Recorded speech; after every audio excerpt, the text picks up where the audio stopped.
Hola amigos de YouTube, bienvenidos una vez más a la serie de 50 pruebas de que Dios no existe. Si no conocían la serie, les recomiendo ir a la prueba número 1 o al vídeo de presentación, donde explico la base a los vídeos y el motivo para hacerlos. Si eres creyente y no quieres ver tu fe cuestionada, te recomiendo cerrar el vídeo tranquilamente, ya que nadie te obliga a verlo si no está hecho para atacar personalmente a nadie. Si por el contrario quieres debatir, puedes usar los comentarios siempre y cuando guardando buenos modales hacia los demás. Prueba 13. Echa un vistazo a la esclavitud. Si leemos estos 10 pasajes de la Biblia, podemos observar claramente la posición de Dios sobre la esclavitud.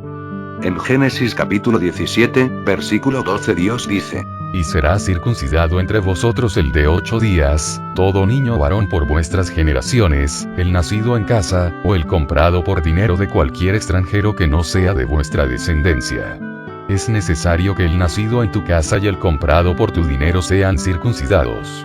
En este pasaje, Dios entiende que las personas compran a otras personas, y obviamente, se siente cómodo con el concepto. Dios quiere que los esclavos sean circuncidados de la misma manera que los no esclavos. En Éxodo, capítulo 12, versículo 43, la Biblia dice: El Señor les dijo a Moisés y a Aarón: Estas son las ordenanzas para la Pascua. Ningún extranjero podrá comer de ella. Cualquier esclavo que hayas comprado podrá comer después de haberlo circuncidado, pero un residente temporal y un trabajador asalariado no podrán comerlo. Dios nuevamente muestra que se siente completamente cómodo con el concepto de esclavitud y señala a los esclavos para un trato especial. En Éxodo, capítulo 21, versículo 1, Dios nos dice: Estas son las ordenanzas que les pondrás delante. Cuando compres un esclavo hebreo, servirá 6 años, y al 7º saldrá libre, de balde. Si entra solo, saldrá solo. Si entra casado, su mujer saldrá con él. Si su amo le da esposa y ella le da hijos o hijas, la esposa y sus hijos serán de su amo y él saldrá solo. Pero si el esclavo dice claramente: amo, a mi esposa y a mis hijos, no saldré libre, entonces su amo lo llevará a Dios, y lo llevará a la puerta o al poste de la puerta. Y su amo le perforará la oreja con un punzón. Y le servirá de por vida. Aquí Dios describe cómo convertirse en esclavo de por vida y muestra que es completamente aceptable separar a los esclavos de sus familias. Dios también muestra que respalda completamente la marca de esclavos mediante la mutilación. Verdaderamente horripilante. En el versículo 20 del capítulo, Dios nos dice: Si un hombre golpea a su esclavo o esclava con una vara y el esclavo muere como resultado directo, debe ser castigado, pero no debe ser castigado si el esclavo se levanta después de 1 o 2 días, ya que el esclavo es de su propiedad. Aquí Dios no solo aprueba la esclavitud, sino que también se siente completamente cómodo con el concepto de golpear a tus esclavos, siempre y cuando no los mates. En el versículo 32 Dios nos dice: Si el toro cornea a un esclavo o una esclava, el dueño debe pagar 30 siclos de plata al amo del esclavo, y el toro debe ser apedreado. Dios no solo aprueba la esclavitud, sino que aquí Dios les pone un precio a los esclavos, 30 siclos de plata. En Levítico, capítulo 22, versículo 10, Dios dice: Nadie que no pertenezca a la familia del sacerdote podrá comer la ofrenda sagrada, ni tampoco podrá comerla el invitado de un sacerdote o su jornalero. Pero si un sacerdote compra un esclavo con dinero, o si un esclavo nace en su casa, ese esclavo puede comer su comida. Aquí Dios muestra que los hijos de esclavos son esclavos ellos mismos, y que Él está completamente feliz con ese concepto. En Levítico, capítulo 25, versículo 44, Dios nos indica lo siguiente: Tus esclavos y esclavas vendrán de las naciones que te rodean. De ellos puedes comprar esclavos. También puede comprar algunos de los residentes temporales que viven entre usted y los miembros de sus clanes nacidos en su país, y se convertirán en su propiedad. Puedes heredarlos a tus hijos y convertirlos en esclavos de por vida, pero no debes gobernar despiadadamente a tus compatriotas israelitas. Aquí Dios indica dónde puede comprar sus esclavos, y especifica claramente que los esclavos son propiedad que se compra, vende y entrega. En Lucas, capítulo 7, versículo 2, Jesús nos muestra lo siguiente: Ahora bien, un centurión tenía un esclavo que era querido para él, que estaba enfermo y al borde de la muerte. Cuando oyó hablar de Jesús, le envió ancianos de los judíos y le pidió que fuera a curar a su esclavo. Y cuando llegaron a Jesús, le rogaron con insistencia, diciendo: es digno de que hagas esto por él, porque ama a nuestra nación y nos edificó nuestra sinagoga. Y Jesús fue con ellos.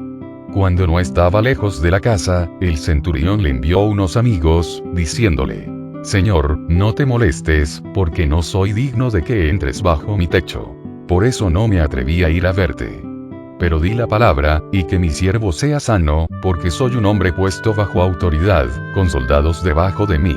Y le digo a uno: ve, y se va. Y al otro: ven, y viene. Y a mi esclavo: haz esto. Aquí Jesús nos muestra que se siente completamente cómodo con el concepto de esclavitud. Jesús sana al esclavo sin pensar en liberar al esclavo o amonestar al dueño del esclavo. En Colosenses, capítulo 3, versículo 22 Dios dice: Esclavos, obedezcan en todo a los que son sus amos terrenales, no sirviendo a los ojos, como los que agradan a los hombres, sino con sencillez de corazón, temiendo al Señor. Sea cual sea su tarea, trabaje con entusiasmo. Aquí Dios muestra que acepta por completo la posición de un esclavo y anima a los esclavos a trabajar duro. Este sentimiento se repite en Tito, capítulo 2 versículo 9. Ordene a los esclavos que se sometan a sus amos y les den satisfacción en todos los aspectos. No deben ser refractarios, ni robar, sino mostrar total y verdadera fidelidad. Una vez más, Dios muestra que está muy enamorado de la esclavitud. Dios ama la esclavitud. Si la Biblia está escrita por Dios, y estas son las palabras del Señor, entonces solo puede llegar a una conclusión posible. Dios es un admirable defensor de la esclavitud, y apoya plenamente el concepto.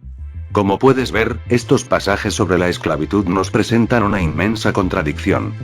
Por un lado, todos sabemos que la esclavitud es un ultraje y una abominación moral. Como resultado, la esclavitud es ahora completamente ilegal en todo el mundo desarrollado. Por otro lado, la mayoría de los cristianos afirman que la Biblia vino de Dios. En la palabra de Dios, el creador del universo afirma que la esclavitud es perfectamente aceptable. Golpear a tus esclavos está bien. Esclavizar a los niños está bien. Separar familias de esclavos está bien. Según la Biblia, todos deberíamos practicar la esclavitud hoy. Si Dios existiera, y si desempeñara algún papel en nuestro planeta, eliminaría esta conexión entre él y la esclavitud. No hay forma de que un Dios amoroso permita que se lo perciba como tolerante y alentador de la esclavitud de esta manera. Esto es lo que me gustaría ayudarlo a comprender. Usted, como ser humano racional, sabe que la esclavitud está mal. Es por eso que todas las naciones desarrolladas del mundo han hecho que la esclavitud sea completamente ilegal. Los seres humanos declaran ilegal la esclavitud, en desafío directo a la palabra de Dios, porque todos sabemos con total certeza que la esclavitud es una abominación.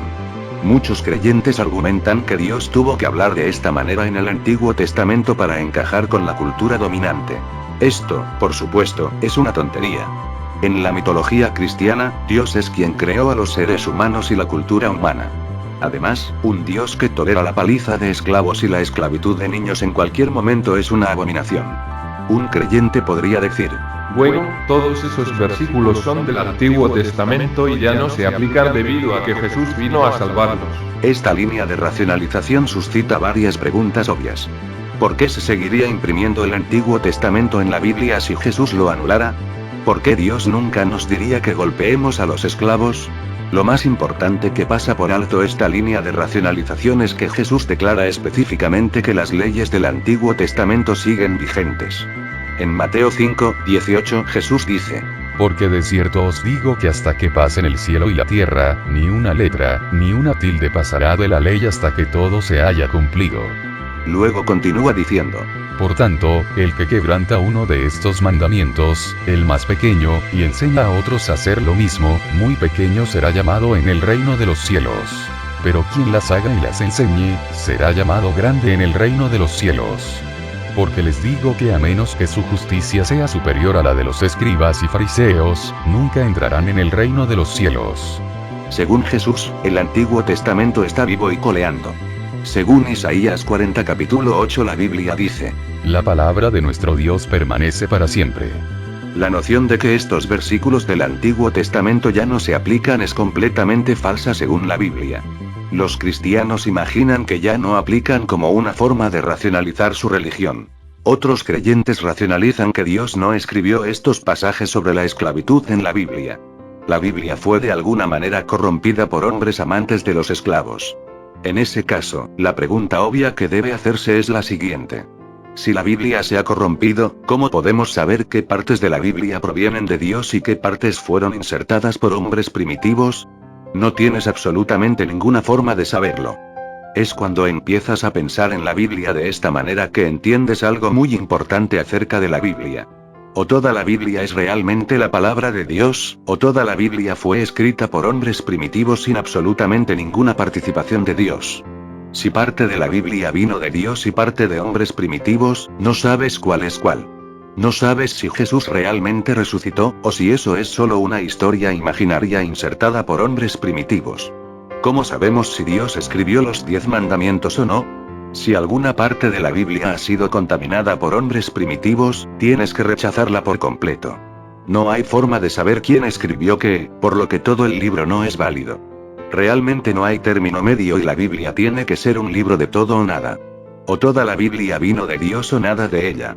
Con esta realidad de todo o nada acerca de la Biblia ahora entendida, puede ver que solo hay dos posibles explicaciones para los pasajes de la esclavitud en la Biblia. 1. La Biblia tiene razón y Dios ama la esclavitud. Toda la Biblia es la palabra de Dios, por lo que estos pasajes sobre la esclavitud también deben ser la palabra de Dios. Las leyes de los Estados Unidos y otras naciones modernas que hacen ilegal la esclavitud desafían la palabra de Dios. El juez Scalia habría estado promoviendo la esclavitud exactamente de la misma manera que promovió los 10 mandamientos. Y 2. La Biblia aprueba la esclavitud porque fue escrita por hombres dueños de esclavos, no por Dios. Dios no existe. Lo más probable es que tenga un problema con la primera explicación. Dios no defenderá la abominación que es la esclavitud. Todos sabemos eso. Por tanto, lo que te queda es la segunda explicación. Y ahora, ¿qué te dice ahora tu sentido común acerca de una Biblia que apoya la esclavitud tanto en el Antiguo como en el Nuevo Testamento? Dado que la Biblia claramente aprueba la esclavitud, su sentido común debería decirle que Dios no existe.